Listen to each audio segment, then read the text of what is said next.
আজ আমরা শিখব আশুরা রোজা কিভাবে রাখতে হয়। নাহমাদুহু ওয়া নুসাল্লি আলা রাসূলিহিল কারীম, আম্মা বা'দ, ফাআউযু বিল্লাহি মিনাশ শাইতানির রাজীম। বিসমিল্লাহির রাহমানির রাহিম। সুমু আশুরা আও খালিফু ফীহিল ইয়াহুদ, সুমু ক্বাবলাহু ইয়াওমান ওয়া বা'দাহু ইয়াওমান। সাদাকাল্লাহুল আযীম। আজ আমরা শিখব আশুরা রোজা কিভাবে রাখতে হয়।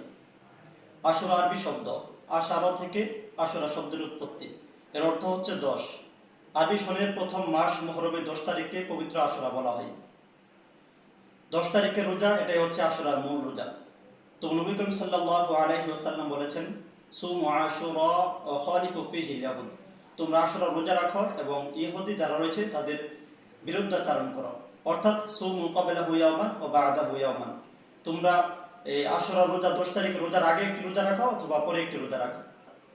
এর পদ্ধতি হচ্ছে মুহররমের 10 তারিখে রোজা রাখা, এর আগে 9 তারিখে অথবা 11 তারিখে যে কোনো দিন রোজা রাখিয়ে 10 তারিখের সাথে মিলে 2টি রোজা রাখা।